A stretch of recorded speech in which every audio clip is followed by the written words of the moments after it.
नमस्कार दोस्तों, आपके माता पिता, गुरुदेव और सभी देवी देवताओं को मेरा नमस्कार। एक शहर में देवरानी जेठानी रहती थी। देवरानी गरीब थी और जेठानी अमीर थी। देवरानी गणेश जी की भक्त थी। देवरानी का पति जंगल से लकड़ी काट कर बेचता था और अक्सर बीमार रहता था। देवरानी जेठानी के घर का सारा काम करती और बदले में जेठानी बचा हुआ खाना, पुराने कपड़े आदि उसको दे देती थी। इसी से देवरानी का परिवार चल रहा था। माघ महीने में देवरानी ने तिल चौथ का व्रत किया। देवरानी ने 5 रुपए का तिल व गुड़ लाकर तिलकुट्टा बनाया। पूजा करके तिल चौथ की कथा सुनी और तिलकुट्टा छिक्के में रख दिया और सोचा कि चांद उगने पर पहले तिलकुट्टा और उसके बाद ही कुछ खाएगी। कथा सुनकर वह जेठानी के यहाँ काम करने चली गई। खाना बनाकर जेठानी के बच्चों को खाना खाने को कहा तो बच्चे बोले, माँ ने व्रत किया है और माँ भूखी है। जब माँ खाना खाएगी तभी हम भी खाएंगे। जेठ जी को खाना खाने को कहा तो जेठ जी बोले, मैं अकेला नहीं खाऊंगा, जब चांद निकलेगा सब खाएंगे तभी खाऊंगा। देवरानी ने कहा, मुझे घर जाना है इसलिए मुझे खाना दे दो।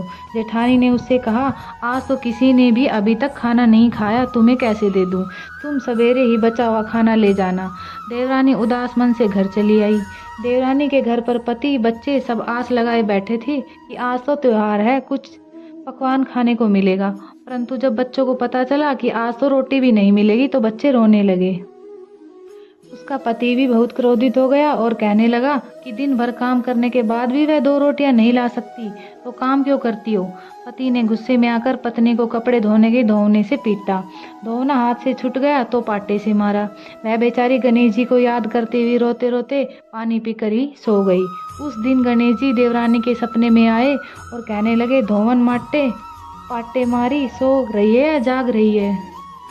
वह बोली, कुछ सो रहे हैं कुछ जाग रहे हैं। गणेश जी बोले, भूख लगी है, खाने के लिए कुछ दे दो। देवरानी बोली, क्या दूं, मेरे घर में तो अन्न का एक दाना भी नहीं है।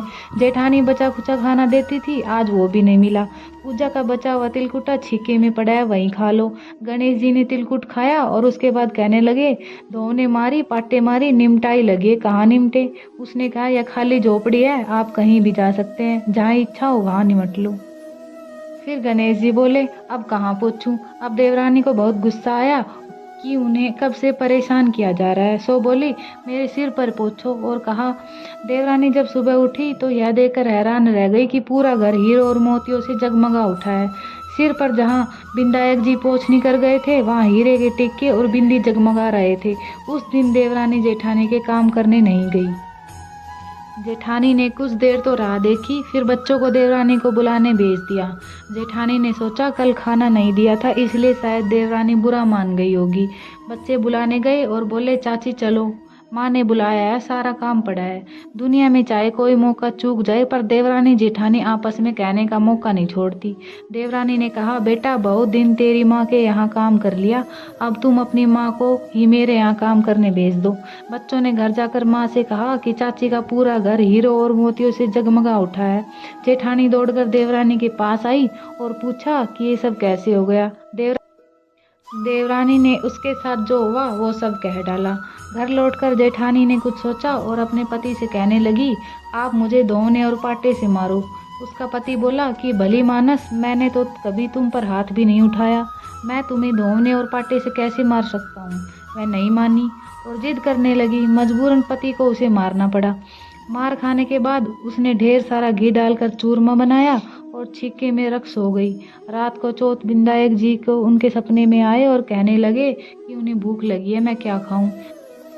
जेठानी ने कहा, हे भगवान गणेश, आपने मेरी देवरानी के घर पर एक चुटकी सूखा तिलकुट खाया था, मैंने तो झरते घी का चूरमा बनाकर आपके लिए छिंके में रखा है, फल और मेवे भी रखे हैं, जो चाहे खा लो। गणेश जी बोले, अब निपटे कहाँ? जेठानी बोली, उसके यहाँ एक टूटी हुई झोपड़ी थी, मेरे यहाँ एक उत्तम दर्जे का महल है, जहाँ चाहो निपटो। फिर गणेश जी ने पूछा, अब पोछू कहाँ? वे बोले, पहले चूल्हे के नीचे गाड़ी हुई मोहरों की हांडी और ताक में रखी सुई की भी पाती कर।